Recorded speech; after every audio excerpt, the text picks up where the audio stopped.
Welcome to the Slop Temple. We pray this video helps.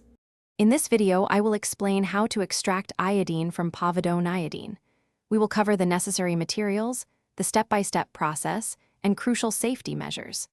This guide focuses on isolating elemental iodine from its povidone complex, a common antiseptic solution.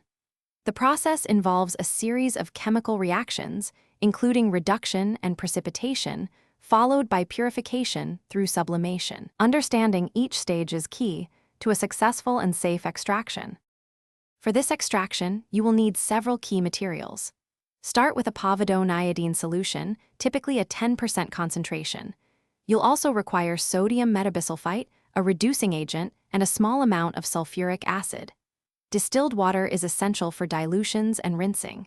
Ensure you have appropriate glassware, such as beakers and funnels, and a heating plate. Most importantly, prioritize safety. Always wear protective eyewear, chemical-resistant gloves, and a lab coat. Work in a well-ventilated space to avoid inhaling any vapors. The extraction process begins by diluting your povidone-iodine solution. Mix 1 part povidone-iodine with 1 part distilled water. Next, slowly add sodium metabisulfite to this diluted solution. You will observe the solution changing color and a dark precipitate forming, which is your crude iodine. Continue adding the metabisulfite until the solution becomes clear or very pale yellow. Then, carefully add a few drops of dilute sulfuric acid to ensure all iodine has precipitated.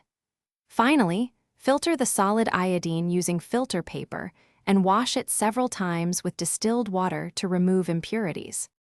To achieve high purity, the crude iodine should be purified through sublimation.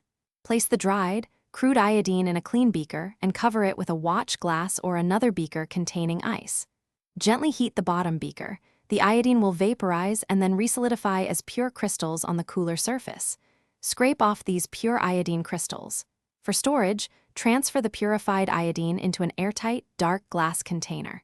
Keep it in a cool, dry place, away from direct sunlight and heat, to maintain its stability and prevent degradation. Thanks for watching. Consider subscribing if we helped you.